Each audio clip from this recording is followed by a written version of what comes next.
topik yang kita dengarkan tadi sampaikan oleh beliau, topik yang sangat indah. Bagaimana Quran bisa merubah kehidupan kita. Tentunya setiap orang yang berinteraksi dengan Al-Quran dia akan merasakannya. Dan hal ini telah ditunjukkan dalam banyak ayat bahwasanya Al-Quran adalah petunjuk kehidupan. Hudal linnas.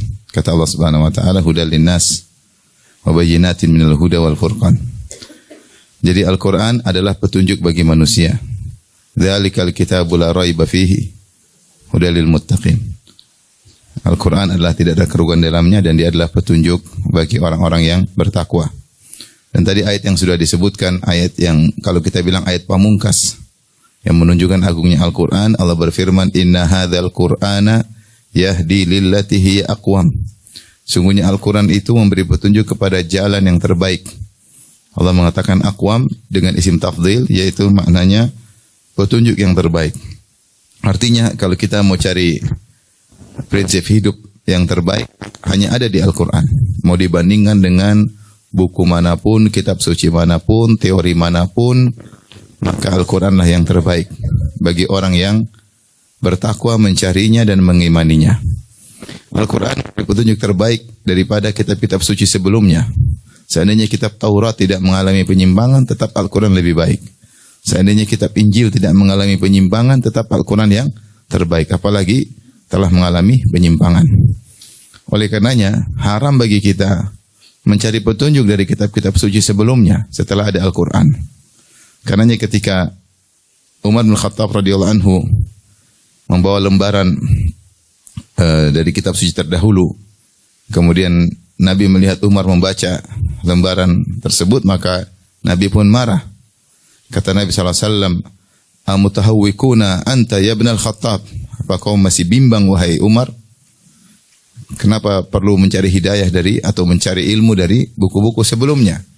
Maka Nabi berkata, "Lau kana Musa hayyan ma wasi'u ila tibai." Seandainya Nabi Musa masih hidup, tidak perlu. Seandainya dia masih hidup, maka dia akan menjadi pengikutku. Tidak boleh bagi dia kecuali menjadi pengikutku. Maka dalam Islam, kita hanya boleh membaca Taurat atau Injil dalam rangka bukan mencari hidayah, tapi dalam rangka untuk mengkomparasi atau untuk membantah penyimpangan yang ada. Tapi kalau mencari hidayah, tidak boleh kecuali hanya di Al-Quran. Karena Rasulullah marah. Oleh karenanya, apalagi Allah telah turunkan ayat pamungkas yang berikutnya. Al-yawma akmaltu lakum dinakum wa atmamtu alaikum ni'mati wa raditu lakum al-islam madinah. Pada hari ini telah aku sempurnakan bagi kalian agama kalian, dan aku telah sempurnakan nikmatku bagi kalian, dan aku ridho Islam menjadi agama bagi kalian. Jadi agama kita sempurna. Sempurna dalam segala sisi. Dalam segala sisi kehidupan, dalam segala petunjuk, dalam segala teori. Agama kita telah sempurna. Dan nikmat telah sempurna. Makanya orang Yahudi tahu akan nikmat ini. Sampai orang Yahudi datang kepada Umar, dia berkata, Ayatun fi kitabikum law nazalat alaina ma'syaral Quraisy ma'syaral Yahud latakhadnahu 'aidan. Ada satu ayat yang turun kepada kalian, yang seandainya turun kepada kami, ayat tersebut kami akan jadikan hari turunnya sebagai hari raya. Ayat apa itu? Al-yauma akmaltu lakum dinakum. Yahudi aja tahu itu ayat nikmat, karena Allah kabarkan bahwasanya agama kita telah sempurna. Seandainya itu turun bagi kami Yahudi, kami akan jadikan hari raya. Dan Umar mengatakan, saya tahu ayat tersebut turun ketika Nabi SAW sedang di padang Arafah, sedang wukuf, maka turun ayat tersebut. Ini ayat pamungkas yang menunjukkan kita harus menimba ilmu sebanyak-banyaknya dari Al-Quranul Karim. Karena semua kesempurnaan ada di dalam Al-Quran. Oleh karenanya, tidak butuh kita kepada filsafat-filsafat, tidak perlu. Kebanyakan orang ketika menyampaikan tentang filsafat, menukil tentang misalnya perkataan Aristoteles atau Plato atau Plotinus atau Socrates dan yang lainnya, karena mereka tidak punya bekal tentang Islam. Seandainya mereka punya bekal tentang Al-Quran, apalagi dibarengi dengan sunnah-sunnah Nabi, maka mereka tidak butuh nukil perkataan orang-orang bijak di alam semesta ini, enggak perlu. Al-Quran sudah cukup, hadis-hadis Nabi sudah melengkapi, maka tidak perlu. Tapi ketika ada seorang suka menukil dari non-muslim atau tokoh-tokoh filsafat menunjukkan ilmu dia tentang agama kurang, minim. Maka dia merasa tidak menemukan apa yang dia cari dalam Al-Quran karena dia memang tidak mencari. Adapun para ulama, mereka paham tentang indahnya Al-Quran, mereka paham tentang sempurnanya Al-Quran, maka mereka tidak butuh dengan perkataan-perkataan dari luar Al-Quranul Karim. Maka ini menunjukkan tentang agungnya Al-Quran dan indahnya Al-Quran. Ibu yang dirahmati oleh Subhanahu wa taala. Ini muqaddimah ya yang saya sampaikan sebagai pengantar bagi kita agar kita berusaha merubah diri kita dengan dekat dengan Al-Quran. Kalau kita renungkan ya, saya sebagai ustaz, saya baca tentang sejarah para salaf, bagaimana mereka zuhud, bagaimana mereka berkorban, bagaimana mereka ikhlas. Saya sadar bahwa itu semua karena mereka sangat dekat dengan Al-Quran. Sampai ada yang mengatakan, bagaimana hubungan salaf dengan Al-Quran? Jawabannya sama dengan hubungan kita dengan HP sekarang. Sebegitu dekatnya kita dengan HP, dengan medsos, ingin tahu berita-berita dalam medsos, menelaah berita-berita medsos, mengomentari, membantah, dan berdiskusi tentang berita medsos. Kira-kira para salaf dahulu, ya, mereka sering baca Al-Quran, mereka diskusi tentang Al-Quran, mereka membantah orang-orang yang sesat dengan Al-Quran. Hari-hari mereka, waktu-waktu mereka lalui dengan Al-Quran.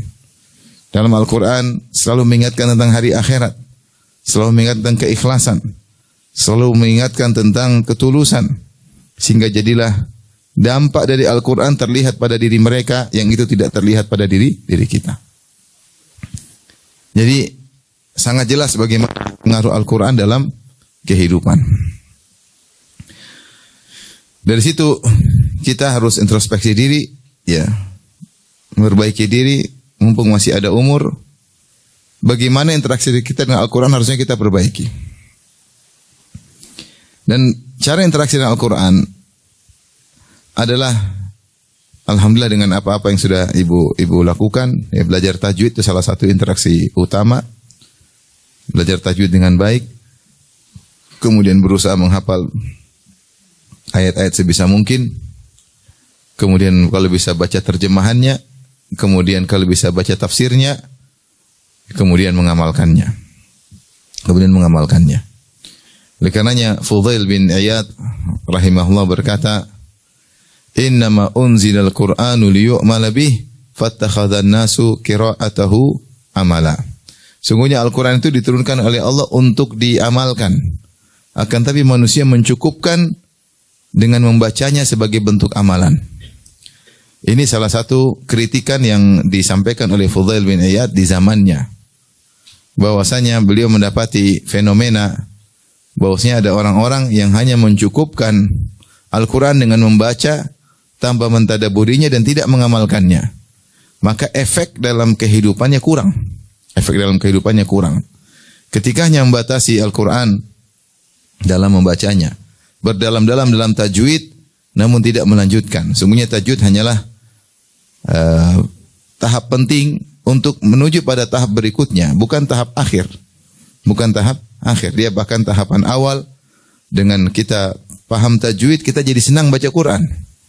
Itu di antara keutamaan tajwid, senang baca Quran karena kita mempraktekkan ilmu tajwid. Dan bukan cuma sampai di situ, kita berusaha mentadaburinya, kemudian berusaha mengamalkannya. Dan ini juga keluhan yang pernah disampaikan Hasan al-Basri rahimahullahu ta'ala. Dia mengatakan ada orang ahli qurra, dari ahli Quran, dari para qurra. Dia mengatakan, aku telah membaca Al-Quran dari awal sampai akhir. Dan tidak ada satu huruf pun yang aku jatuhkan. Yaitu aku baca dengan tartil, dengan tajwid. Tidak ada satu hukum tajwid pun yang salah. Maka Hasan al-Basri pun marah. Dia berkata, wallahi waqad asqata al-Qur'ana kullahu.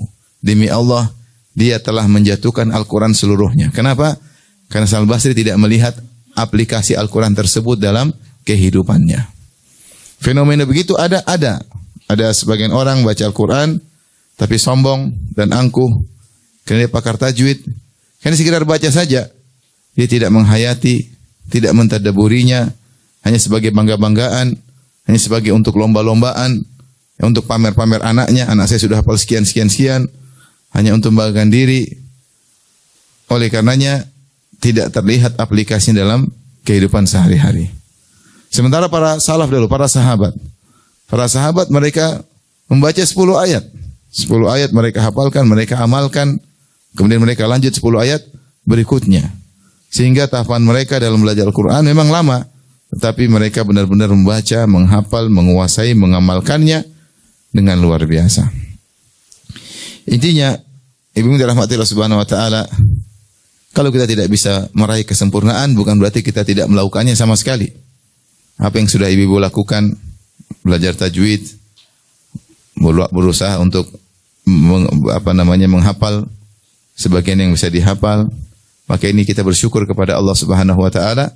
Tapi bukan cuma sampai di situ, masih ada PR berikutnya, yaitu berusaha mentadaburinya dan berusaha untuk mengamalkannya. Kitabun anzalnahu ilaika mubarakun liyadabbaru ayatihi. Perhatikan kata Allah, Al-Quran yang kami turunkan kepada engkau penuh keberkahan. Tapi bagaimana cara mencari keberkahannya? Liyadabbaru ayatihi, agar mereka bisa mentadaburi apa? Ayat-ayatnya. Jadi kalau sekedar baca ada keberkahan tapi tidak sempurna. Dia masih tahapan awal. Baca Al-Quran jelas dapat pahala, ya. Kata Nabi sallallahu alaihi wasallam, la aqulu alif lam mim harfun walakin alifun harfun wa lamun harfun wa mimun harfun. Bacalah Al-Quran karena al-hasanatu bi asyri amsalihha, satu kebaikan dilipat gandakan 10 kali. Aku tidak mengatakan alif lam mim satu huruf, tetapi alif 1 huruf, lam 1 huruf, mim 1 huruf. Maka siapa yang baca alif lam mim berarti dia telah baca dapat 3 kebaikan dilipat gandakan kali 10 jadi berapa? 30 kebaikan. Rasulullah motivasi untuk baca. Tapi bukan sekedar baca, tapi untuk juga ditadaburi, ya. Makanya jangan mencukupkan diri hanya sekedar membaca. Rasulullah berkata, "Iqra'ul Qur'an fa innahu ya'ti yaumal qiyamah syafi'an fa innahu ya'ti yaumal qiyamah fa innahu ya'ti syafi'an yaumal qiyamah." Bacalah Al-Qur'an, sungguhnya Al-Qur'an akan datang pada hari kiamat sebagai pemberi apa? Syafaat. Ini motivasi untuk baca. Tapi bukan sekedar baca, hendaknya ditadabburi. Allah mengatakan, "Afala yatadabbaruna al-Qur'an? Walau kana min 'indi ghairillahi lawajidu fi ikhtilafan katsira." Kenapa mereka tidak mentadabburi Al-Quran? Kalau seandainya Al-Quran bukan dari Allah, maka mereka akan mendapati banyak kontradiktif. Itu Allah suruh periksa, baca, periksa sana sini. Tidak akan ada kontradiktif dalam Al-Quran. Allah juga berfirman, "Afala yatadabbaruna al-Quran am ala qulubin aqfaluha?" Apakah mereka tidak mentadabburi Al-Quran? Ataukah ada gembok-gembok yang telah membelenggu hati mereka sehingga mereka dibacakan ayat mereka tidak tadabbur? Rasulullah baca Al-Quran enggak pada orang-orang musyrikin? Baca, Rasulullah bacakan. Tapi mereka lewat aja. Mereka ngerti bahasa Arab. Al-Quran tersebut mereka ingat, mereka tidak mau mentadaburi. Seandainya mereka mau mentadaburi, tentu akan merubah kehidupan mereka. Tapi mereka Al-Quran lewat tidak ditadaburi, ya. Karenanya Nabi menjelaskan ada suatu kelompok yang mereka ahli baca Quran, tapi mereka tidak mentadaburi, akhirnya mereka sesat, yaitu orang-orang Khawarij. Kata Rasulullah sallallahu alaihi wasallam, "Yaqra'una al-Qur'an la yujawizu taraqiyahu." Orang-orang Khawarij mereka baca Quran, bahkan mereka hafal Quran, mereka ahli Al-Quran, tapi tidak melewati taraqiyah. Taraqiyah ini turkuah itu ini. Maksudnya selangkangan. Jadi cuma baca sampai di leher, tidak masuk ke dalam apa? Ke dalam hati. Berarti ada orang yang baca Quran, tapi dia tidak mentadaburinya, sehingga Quran tersebut tidak kurang atau tidak kurang berefek.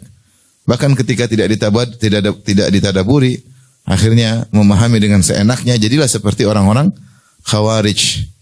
Maka ini penting bagi kita baca Quran dan kita mentadaburi, disitulah bertambah keberkahan dan nikmat Al-Quran. Makanya Ibnu Qayyim berkata, "Qira'atu ayatin wahidatin bitafakkurin wa tadabburin wa ta'aqqulin khairun min qira'ati min al-khatmah bila tadabbur." Kata Ibnu Qayyim rahimahullah, baca satu ayat saja dengan tadabbur, dengan ta'akkul berusaha memahaminya, satu ayat saja lebih baik daripada baca Quran, khatam Quran tetapi tidak dipahami maknanya. Kita ingin mengerti perkataan Aisyah tentang Nabi, kana khuluquhul Quran. Bahwasanya akhlak Nabi adalah apa? Al-Quran. Seluruh apa yang Allah serukan dalam Al-Quran, praktek nyatanya adalah siapa? Rasulullah sallallahu alaihi wasallam. Nah, ini butuh kita tadabburi. Taib, ibu yang dirahmati Allah Subhanahu wa taala. Kalau ditanya apa Al-Quran merubah dalam hidup ini?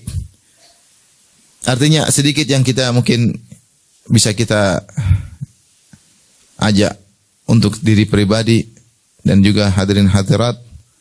Di antara efek yang sangat besar bagi orang pemerhati Al-Quran, ahlul Quran, ahlullahi wa khasatuhu, adalah mereka adalah orang-orang yang paling bahagia. Mereka adalah orang yang paling bahagia. Kenapa demikian ibu-ibu? Karena Al-Quran adalah kitab kebahagiaan. Kitab kebahagiaan. Kalau ingin bahagia dalam hidup ini, ya sering baca Quran. Kalau pingin tidak bahagia, enggak usah baca Quran. Ya, pingin stres, banyak medsos dibaca, tambah stres. Quran ditinggal, ya. Padahal aplikasi semua sudah di-download. Tapi dibaca enggak, itu masalahnya. Allah berfirman tentang Al-Quran. Kata Allah Subhanahu wa taala, "Ma anzalna 'alaikal Qur'ana litashqa." Thaha. Ma anzalna 'alaikal Qur'ana litashqa. Kami tidak menurunkan Al-Quran kepada engkau wahai Muhammad agar engkau sengsara. Enggak. Al-Quran ini bukan bikin engkau sengsara. Kata sebagian tafsir, ai litas'at, tetapi Al-Quran itu buat engkau bahagia. Al-Quran tidak mendatangkan kesengsaraan. Al-Quran itu justru mendatangkan kebahagiaan. Dan ini efeknya bukan efek belakangan. Benar, demi Allah bukan efek belakangan. Kita lagi stres, lagi bimbang, baca Quran aja setengah jam. Langsung bahagia. Tidak lama-lama. Tidak lama-lama. Langsung bahagia dan ketentraman Allah berikan dalam hati. Beda orang misalnya pingin bahagia. Dia nonton Sri Mulat ketawa ke TV. Iya, waktu dia nonton Sri Mulat dia ketawa ke TV. Habis Sri Mulat selesai, hatinya keras.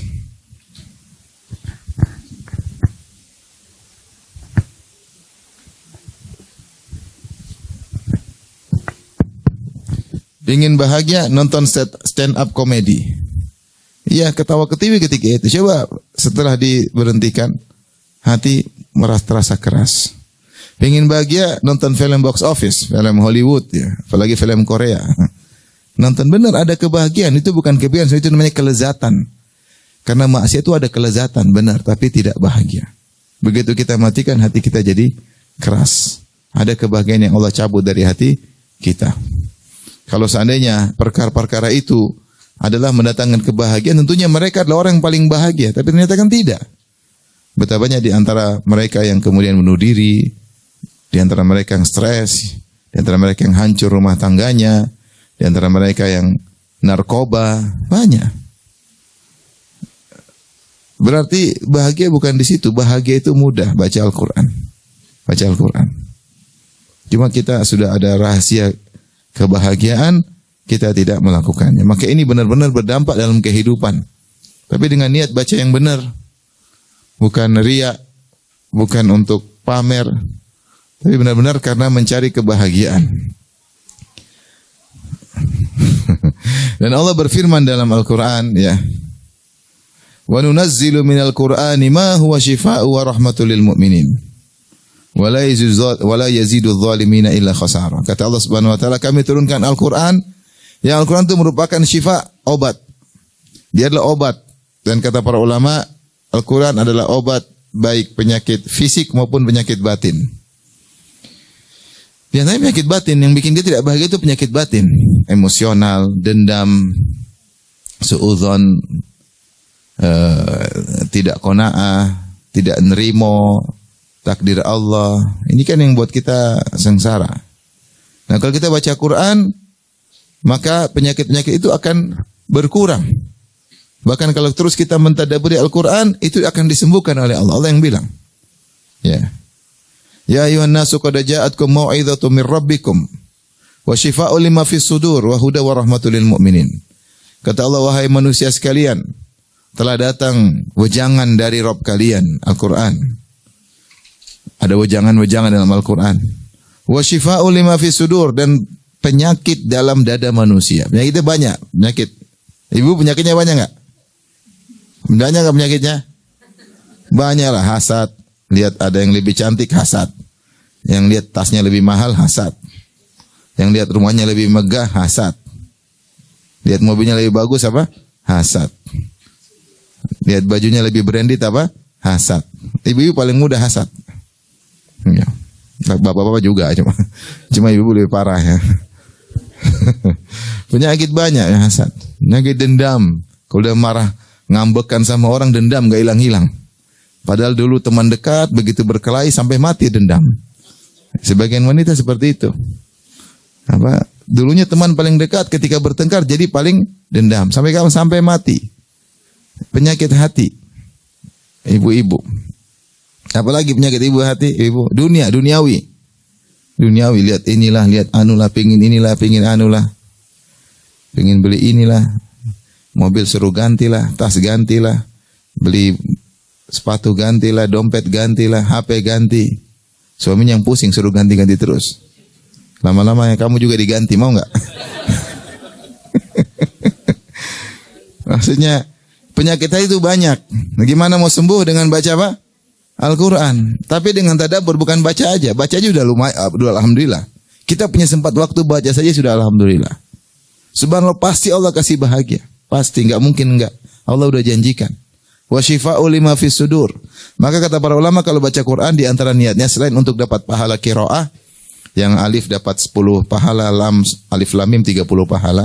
Niatkan juga untuk syifa, agar kita diobati oleh Allah Subhanahu wa taala. Penyakitnya banyak ya. Ya, sampai ada seorang yang datang, "Ustaz, saya hasad sama dia, Ustaz." Dia ngerti dia hasad, cuma enggak bisa dia hilangkan, dia enggak bisa lawan.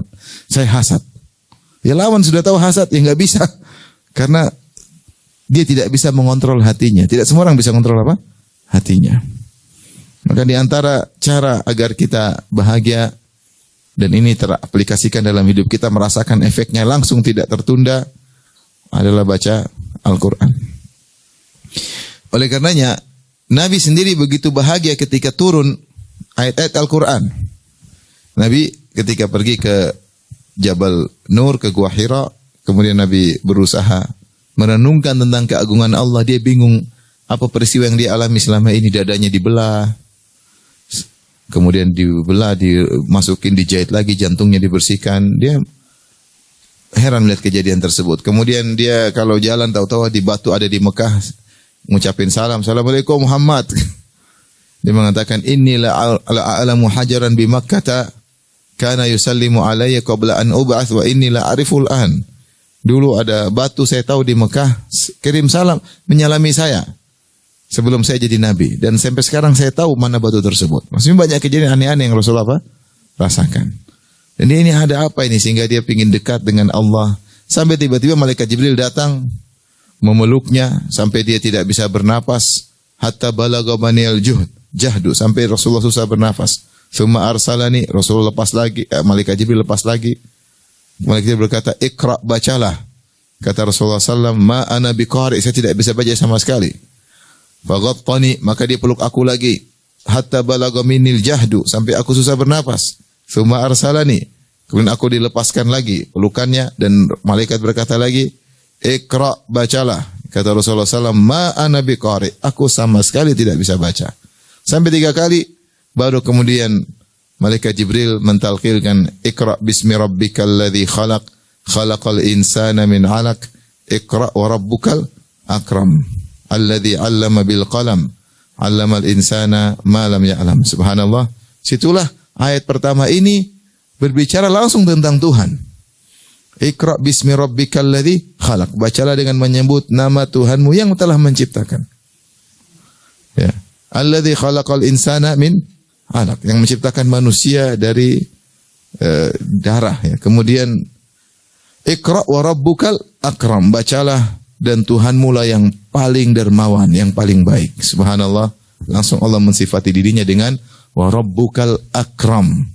Tuhanmu yang paling baik. Kalau ada yang karim, maka dia yang paling akram. Maka Rasulullah SAW ketakutan, gemetar, turun ketemu istrinya, berkata, zammiluni, zammiluni, selimuti aku. Karena orang ketakutan kan dingin, kedinginan. Maka Khadijah pun segera menyelimuti Nabi. Kemudian Rasulullah berkata, laqad khasyitu ala nafsi, sungguhnya aku khawatir suatu menimpa diriku. Maka Khadijah menghibur Nabi, berkata, tidak mungkin Allah menghinakan engkau. Engkau jujur, suka nyambung silaturahmi, suka bantu orang susah, cari nafkah buat kasih keluarga, suka jamu tamu, suka bantu orang yang mengalami bencana. Kau tidak akan dihinakan oleh Allah. Setelah itu Rasulullah SAW terputus wahyu. Maka Rasulullah SAW ternyata rindu, pingin lagi. Maka dia pergi ke gunung, mencari-cari kapan datang lagi wahyu. Subhanallah. Kenapa? Karena Al-Quran kalau turun mendatangkan apa? Kebahagiaan. Datangnya kebahagiaan. Itu yang Rasulullah SAW merasakan. Ayat-ayat turun datang kebahagiaan. Itu dirasakan oleh para sahabat. Makanya setelah Nabi SAW meninggal dunia, berkatalah Abu Bakar dan Umar, ayo kita menjenguk seorang wanita yang dulu sering dijenguk oleh Nabi SAW. Ya. Maka Rasulullah, Abu Bakar dan Umar pun pergi menuju wanita tersebut. Kemudian sampai di sana dibuatlah makanan, kemudian tersebut menangis. Maka Abu Bakar dan Umar mengatakan, kenapa engkau menangis? Rasulullah sudah meninggal dan dia sekarang lebih mulia daripada ketika dia masih hidup. Dia lebih mulia sekarang daripada ketika dia masih hidup. Tidak usah ditangisin.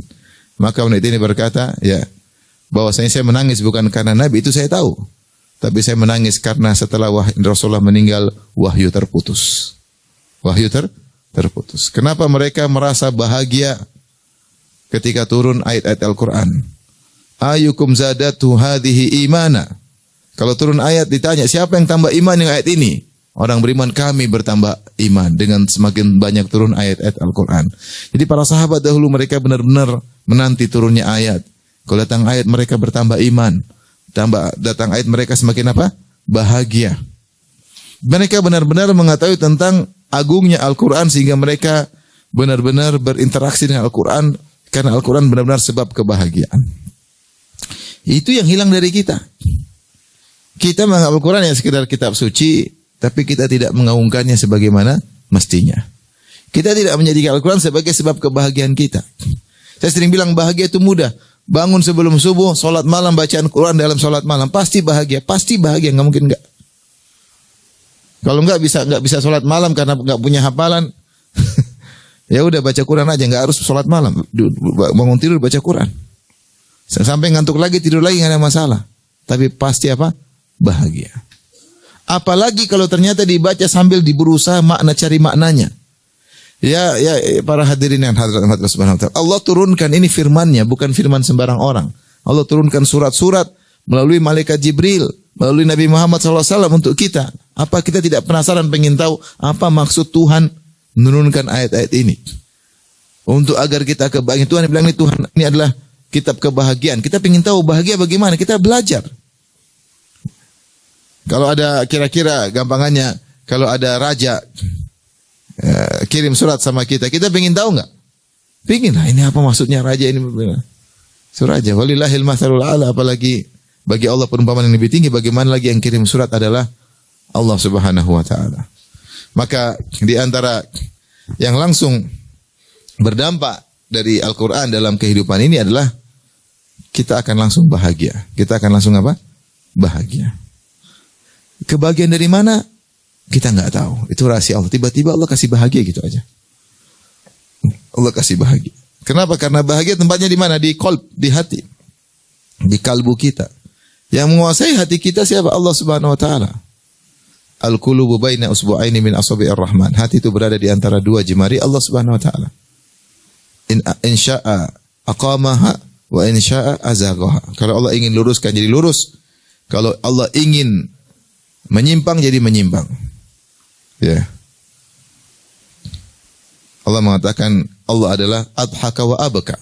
Allah yang bikin menangis, Allah yang bikin tertawa. Allah yang bikin bahagia, Allah yang bikin sengsara. Yang menguasai hati kita bukan kita. Kita tidak bisa kontrol hati kita. Kita ini lemah. Oleh karenanya, serahkan kebahagiaan kita kepada sang penguasa hati. Siapa? Allah Subhanahu wa taala. Ini harus kita yakini. Ibu-ibu kalau ada masalah rumah tangga, baca Quran. Bangun malam, lawan tuh rasa kantuk, baca Quran. Ibu lagi pingin beli sesuatu, suami nggak punya duit, sedih, baca Quran. Baca Quran, Allah akan kasih qanaah. Baca tentang neraka, surga, nggak jadi beli. Quran itu obat, benar Quran itu. Cuma kita jauh dari Al-Quran itu masalahnya. Mereka katakan bagaimana sih interaksi kita, interaksi salaf dengan Al-Quran seperti interaksi kita dengan HP. Kalau kita nggak buka HP rasanya hampa hidup ini. Pada situlah sebab kesengsaraan. Kalau kita buka HP yang kita konten agama sih nggak banyak. Yang kita lihat konten apa? Konten duniawi. Konten inilah, kriminal lah, konten apa kayak. Sampai urusan ijazah saja nggak selesai. Habis waktu kita ngurusin ijazah orang.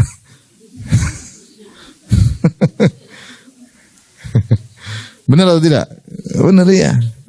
Cuma kalau waktunya kita baik untuk baca Quran. Untuk memahami apa sih maksud ya ayyuhal muzammil qumil laila illa qalila sampai terakhir. Apa maksud surat ini? Surat ini maksudnya ceritanya bagaimana kok turun sama Nabi. Nabi lagi ngapain turun surat ini?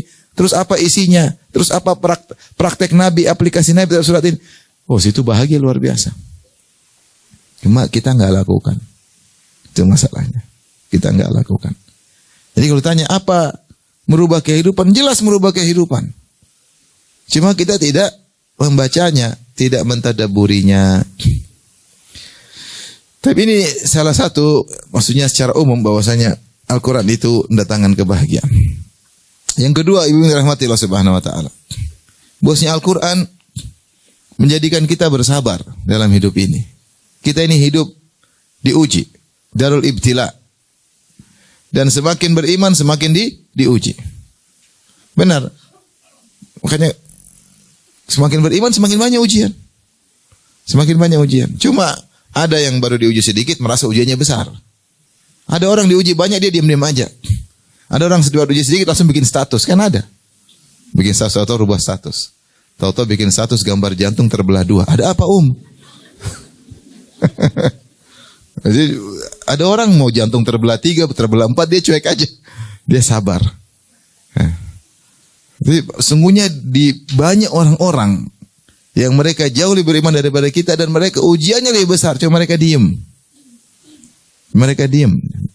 Tidak seperti mungkin sebagian kita baru sedikit ujian sudah ngeluh sana curhat sini, ketemu orang nangis sana nangis sini. Tapi hidup ini pasti ujian. Tidak ada yang diuji dan semakin beriman semakin pasti diuji. Dan sebagaimana Rasulullah bersabda, asyadun nasi balan al-anbiya tsumma salihun tsumma al-amsal fal-amsal. Orang yang paling banyak ujian adalah para orang saleh, para nabi, kemudian orang saleh, kemudian selanjutnya dan selanjutnya yubtala rajulu ala qadri imanihi. Seorang diuji dengan kadar apa? Keimanannya. Dan itulah yang dialami oleh para nabi. Saya bayangkan Nabi Nuh, ujiannya luar biasa. Dia Rasul pertama, istrinya kafir. Kira-kira enak enggak punya istri kafir? Luar biasa. Ceramah sana, Nuh, ceramah mulu istrimu ente enggak beres. Kira-kira gitu. Kalau anak buahnya umatnya adalah jamaah pasti digituin, Nuh. Kamu ceramah mulu, istrimu aja enggak beres. Gimana berat? Anaknya juga kafir. Bayangkan. Dan itu Nuh alami berat ratusan tahun. Anaknya panjang umur. Bagaimana seorang ayah seorang lelaki menghadapi istri kafirah.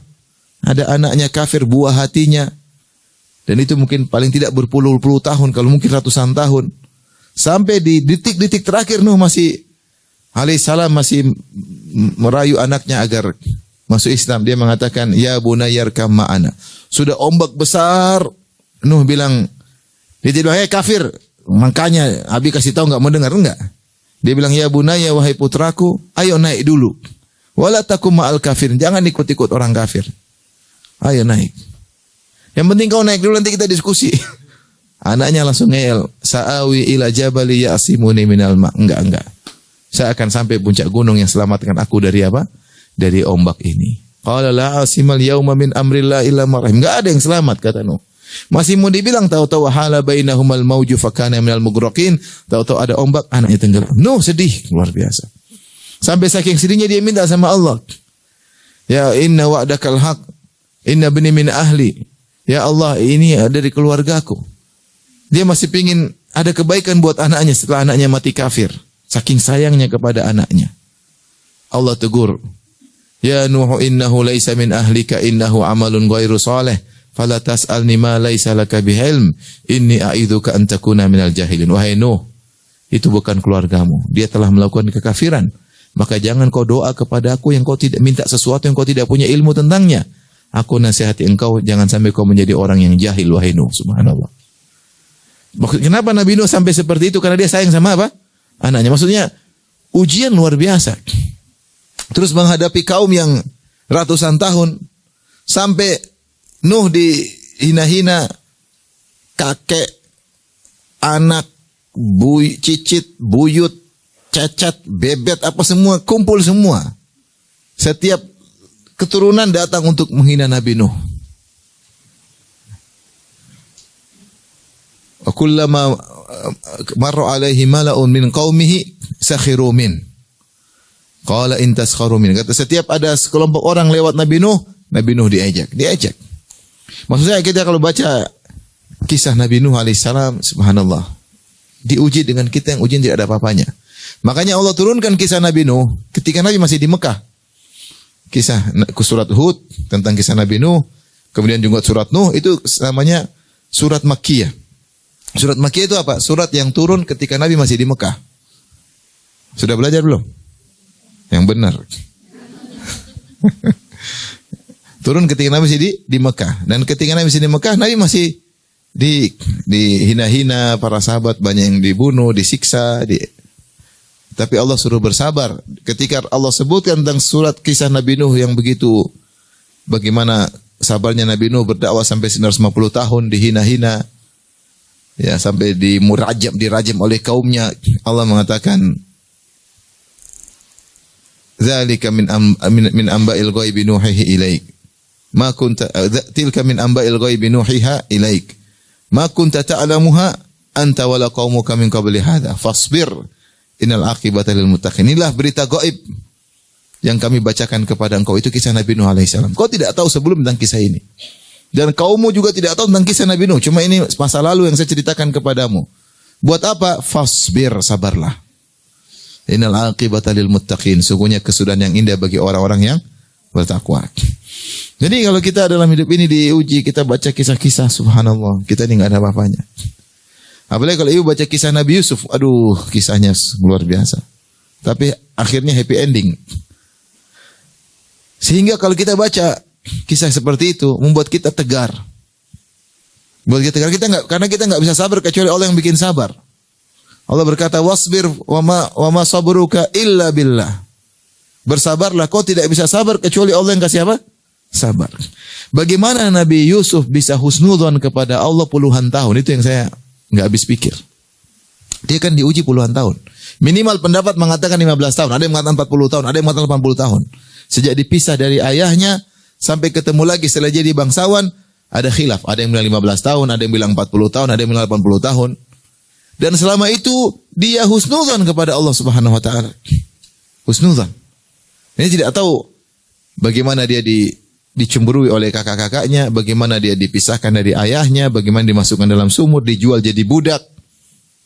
Kemudian kerja tanpa gaji karena seorang budak, kemudian dituduh mau berzina di penjara. Semua itu dia lewati dengan husnudzon. Ini menakjubkan.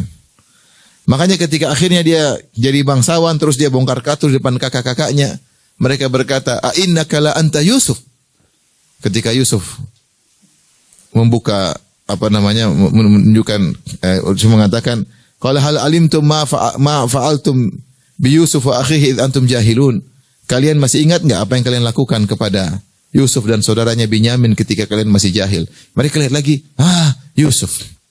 Karena Yusuf sudah mungkin jambang, dulu kan masih kecil waktu diambil dibuang, sudah pakai mahkota. Mungkin Yusuf lepas mahkotanya. Mereka, "Innaka la anta Yusuf." Kau si Yusuf ya? Kata Yusuf, "Ana Yusuf wa hadha akhi." Saya Yusuf, ini saudara saya Binyamin. Qad manallahu alaina. Sungguh Allah telah beri anugerah kepada kami. Kemudian Nabi Yusuf berkata, innahu may yattaqi wa yasbir fa innallaha la yudhi'u ajral muhsinin. Siapa yang bertakwa dan bersabar, Allah tidak menyia-nyiakan pahala bagi orang yang ihsan. Subhanallah. Berarti selama itu Nabi Yusuf selalu sabar dan bertakwa. Setiap musibah yang dia alami, setiap ujian yang dia alami, dia selalu bersabar dan bertakwa. Dan selalu husnudzon, padahal jawabannya mati puluhan tahun berikutnya. Happy endingnya ternyata setelah puluhan tahun. Tapi selama itu dia tidak sama sekali tidak pernah suudzon sama Allah. Itu yang saya takjub, ini kok bisa ini ada orang seperti ini. Kita aja baru diuji sedikit, nggak ada solusi sudah. Aduh, ini apa ini Allah? Sudah suudzon, kenapa Allah giniin saya? Kenapa? Saya sudah rajin baca Quran kok belum ada solusinya. Ya sering baca Quran tapi masih ngomel sama suami. Gimana ada solusinya? Kita apa yang sudah kita lakukan sehingga kita Yusuf aja yang seperti itu. Dia uji sampai puluhan tahun dan dia selama itu dia husnudzon. Nabi Yakub alaihissalam, kata Al-Qurtubi rahimahullah, dia adalah orang yang paling dicintai oleh Allah di zaman itu. Dia diuji dengan terpisah dari apa? Anak-anaknya. Bahkan di puncak-puncak kesulitan ketika Yusuf tidak tahu kemana, Binyamin dituduh mencuri sehingga dipenjara, terus kakak mereka tidak kembali. Di puncak-puncak kesulitan justru Yakub alaihissalam semakin husnudzon. Dia mengatakan, asallahu ayyatiyani bihim jami'an. Ketika dikabarkan, wahai ayahanda, kakak paling tua enggak mau kembali. Yusuf entah kemana, Binyamin di penjara. Ketika 3 anaknya tidak mau pulang. Dan ini puncak penderitaan Nabi Yakub sampai dia buta. Wa biyaddat ainahu minal huzni fahuwa kadhim. Dia buta saking sedihnya. Namun di saat itu dia tetap husnudzon, dia berkata, asallahu ayyatiyani bihim jami'an. Insyaallah Allah akan datangkan mereka, kembalikan mereka kepada aku seluruhnya. Innahu huwal alimul hakim. Karena Allah maha berilmu dan maha bijaksana. Subhanallah. Dia tahu apa yang Allah lakukan kepada dia dengan ilmu Allah. Dia tahu apa yang Allah takdirkan pada dia di atas hikmah dan kebijakan yang Allah tahu. Yang dia tidak tahu. Tapi dia tahu apa? Husnudzon. Nah kita kalau baca kisah-kisah seperti ini, kita lebih mudah untuk bersabar. Makanya sebagian ulama mengatakan, kalau siapa yang sedih, baca surat Yusuf dengan tadabbur, pasti sedihnya berkurang, pasti. Karena apa yang dia alami tidak ada apa-apanya dengan kisah Nabi Yusuf. Maka inilah interaksi Al-Quran kita baca. Makanya Al-Quran itu sering kisah-kisah para nabi diulang-ulang. Ustaz kok kisahnya diulang-ulang? Nabi Musa kisah, surat ini cerita, tambah lagi, ulangi lagi. Kenapa enggak langsung satu episode selesai? Karena Al-Quran itu memang diulang-ulang. Dan setiap kita baca perlu ada, tapi setiap surat itu, si kisah itu beda-beda. Ada tambahan makna yang tidak disebutkan di surat yang lain. Itu di antara menakjubkannya Al-Quran. Kisah Nabi Musa disebutkan dalam banyak surat. Tapi kalau kita baca tafsir, itu setiap surat beda-beda. Ada beda-beda tambahan makna yang tidak disebutkan pada surat yang lain. Dan ini Al-Quran diulang-ulang. Makanya takwa diulang-ulang, kisah neraka diulang-ulang, kisah surga diulang-ulang, kisah orang soleh diulang-ulang, agar setiap kita baca selalu kita mengambil pelajaran. Jadi kalau kita baca Al-Quran dengan tadabbur, pasti akan berdampak dalam kehidupan. Di antaranya kita akan lebih sabar. Ikhwan, ibu-ibu, akhwat, ummahat, dalam hidup ini banyak hal yang tidak sesuai dengan kita rencanakan. Banyak atau tidak? Banyak. Agar Allah kasih tahu ini bukan surga. Surga dan ingin semuanya terpenuhi di surga. Sekarang tidak semua kita inginkan kita dapatkan. Banyak yang kita dapatkan tapi tidak semua. Agar kita tidak itminan dengan dunia, agar kita tidak condong kepada dunia. Kata Allah tentang radhu bil orang kafir. Radhu bil hayati dunya wa ma'annu biha.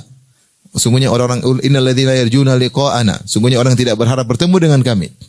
Dan mereka radhu bil hayati dunya, dan mereka tenteram dengan kehidupan dunia. Wa ma'annu biha, dan mereka condong.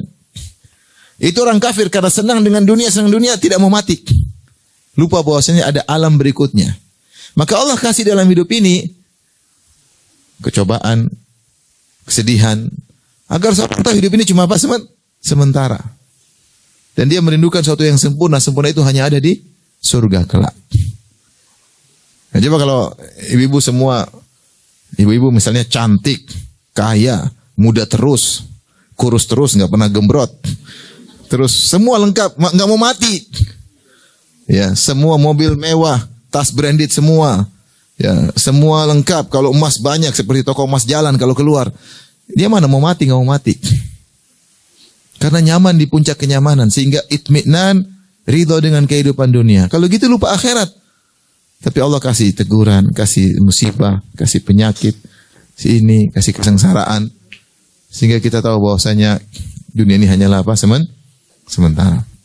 Jadi baca Al-Quran, kita lihat kisah-kisah dalam Al-Quran akan beri pelajaran bagi kita. Dan banyak saya kalau baca kisah, saya kadang-kadang subhanallah, kok bisa ya? Ternyata bisa. Contoh kisah yang menakjubkan saya baca Al-Quran, kisah wanita solehah yang ada di negeri Madian dan kisah Nabi Musa yang ada di Mesir. Kan banyak akhwat tanya sama saya, Ustadz kita ini akhwat Ustadz, kita nggak keluar rumah terus jodoh gimana mau datang Ustadz? Kalau mau dapat jodoh kan buka-buka dikit keluar. Orang lihat cantik baru ada yang ngelamar. Kalau kita cuma di rumah aja, apalagi pakai cadar, kapan ada jodohnya Ustadz? Subhanallah. Saya ingat kisah luar biasa tentang kisah siapa? Perempuan yang di negeri Madian. Nabi Allah mentakdirkan Musa alaihissalam, Allah kirim lelaki soleh dari Mesir untuk melamar dia. Padahal jaraknya 1000 kilo lebih. Mesir itu benua Afrika, Madian benua Asia, lintas benua, subhanallah. Musa alaihissalam hidup di Mesir dengan luar biasa sebagai anak angkat Fir'aun dengan kekayaan luar biasa. Tapi Allah mentakdirkan ternyata dia tidak sengaja bunuh salah satu orang Kipti, anak buah Fir'aun, akhirnya di buronan. Akhirnya dia kabur tanpa persiapan. Sehingga dia lintas benua, jalan dari Mesir tanpa bekal, sampai dia sering makan daun hijau-hijau, rumput-rumput, sampai terlihat warna hijau dari luar tubuhnya, saking banyak rumput yang dia makan.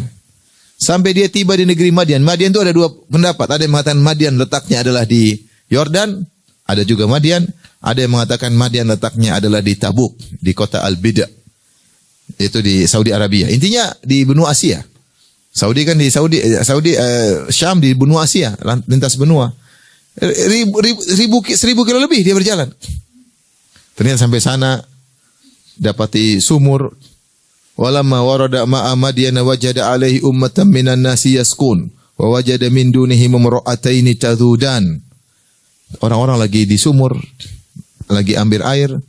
Ternyata ada dua perempuan yang halang-halangi kambingnya. Kambingnya mau maju dia halang-halangi. Terus orang laki-laki ini juga kurang ajar semua. Harusnya kan ladies first. Ini kurang ajar. Ya. Harusnya kan apalagi perempuan cuma 2 orang. Beda kalau perempuan 100 orang, udah tunggu. Ini cuma 2 orang. Harusnya ladies first sudah ambil dulu. Tapi mereka kurang ajar. Mereka cuekin itu perempuan, sudah tahu perempuan. Musa kasihan, ini kenapa perempuan? Musa datang, ma khotbukuma, kenapa enggak ambil air? Apa dua Salih berkata? Qalata la nasqi hatta yusdirar ri'aq wa abuna syekhun kabir. Kami tidak bakalan ambil air sampai laki-laki semua pergi. Seharusnya bapak kami yang ambil air, tugas laki-laki, tapi bapak kami sudah sangat tua. Kata para ulama, mereka tidak ingin ikhtilat, campur baur dengan apa? Lelaki. Subhanallah. Kata Allah, fasaqalahuma thumma tawalla ila dhil faqala rabbi inni lima anzalta ilayya min khairin faqir. Maka Nabi Musa ambilkan air. Sebut dalam riwayat, mereka sudah pergi, ternyata mereka tutup sumur. Dan sumur itu, tempat tutupnya itu berat. Hanya bisa diangkat 8 orang. Musa angkat sendiri. Dia ambil air, dia kasih. Setelah pergi, dia tidak minta upah, tidak niat apa-apa. Tidak minta nomor telepon, tidak minta nomor WhatsApp.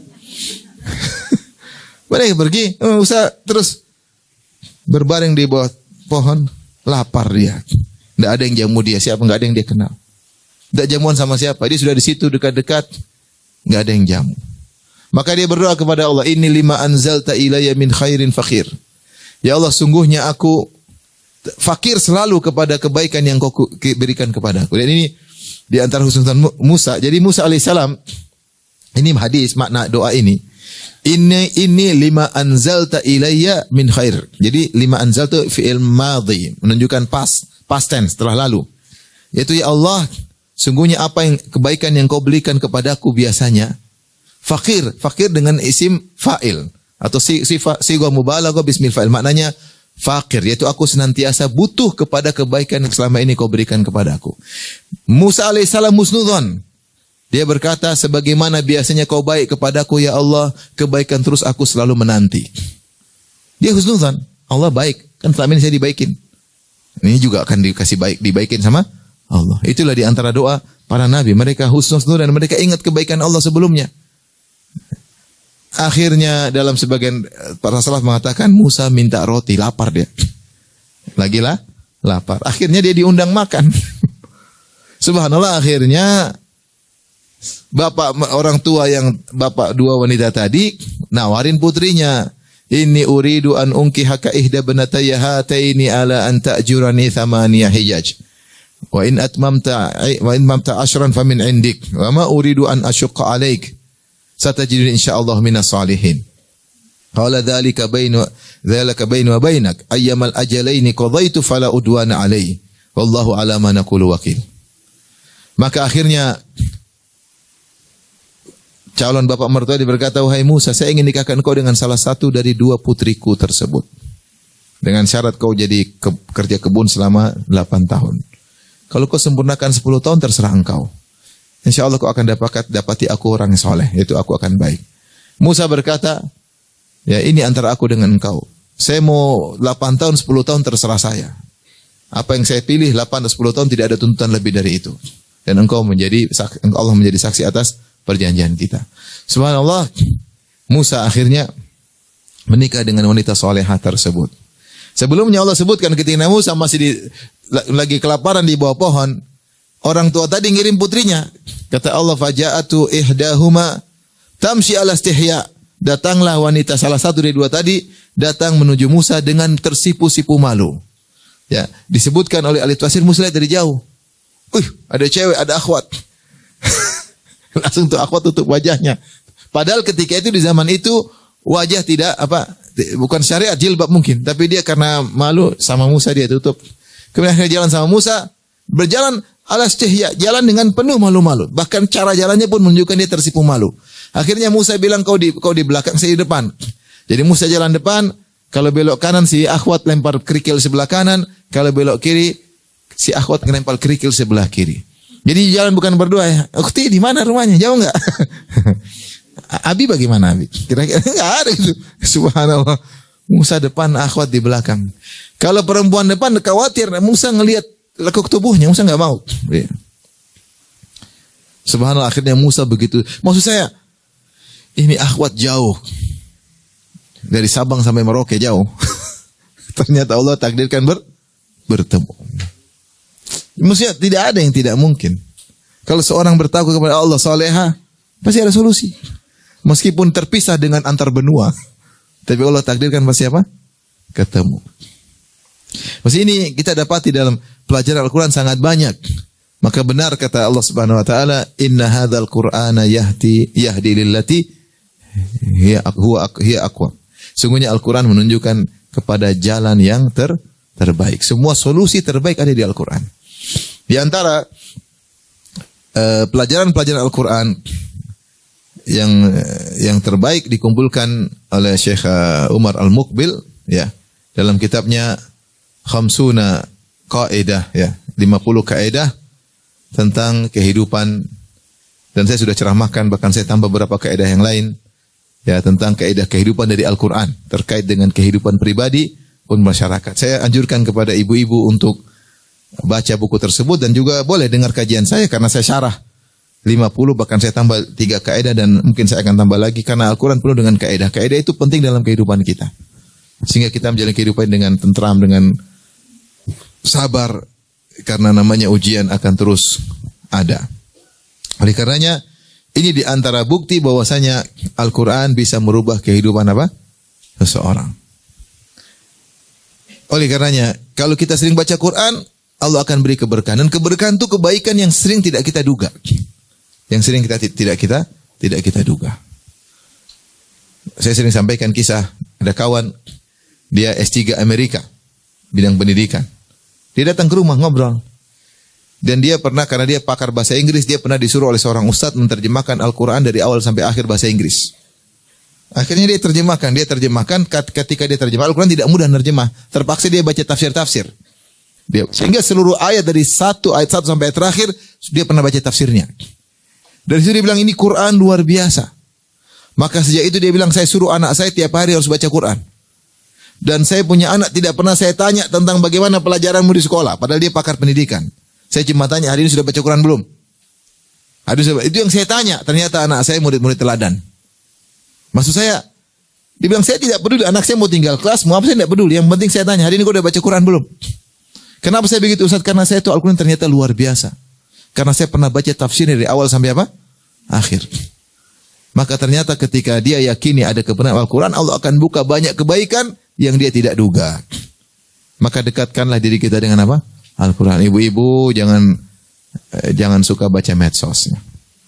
Udah ibu-ibu. Ada artis dicerai nggak usah dibaca, Bu. Ngapain? Sudah dicerai, tulisan di artis itu nggak usah dibaca.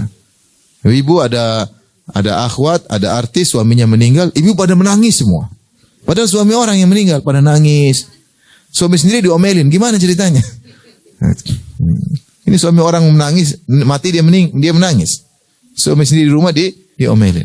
Oleh karenanya baca Quran jadikan dalam kehidupan sehari-hari.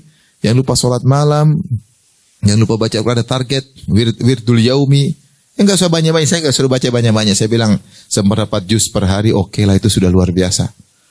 Kalau bisa sempat waktu baca terjemah, baca tafsir, kalau bisa dengar ceramah. Alhamdulillah saya punya ceramah tafsir banyak di YouTube. Sudah hampir sekitar 16 juz ya. Saya bisa dengar aja satu baca. Enggak apa baca aja, baca.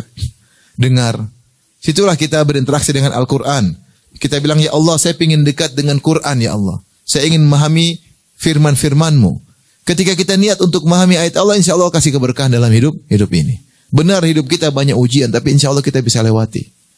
Benar banyak ujian ini, banyak hal yang kita tidak inginkan, tapi insya Allah kita bisa lewati. Dengan keberkahan apa? Al-Quranul Karim. Maka yang sampai di rumah tidak dibacain Al-Quran. Kata Nabi SAW, Iqra'u surat Al-Baqarah. Baca surat Al-Baqarah di rumah. Fa inna syaitana yanfiru minal baiti alladhi tuqra'u fi surat Al-Baqarah.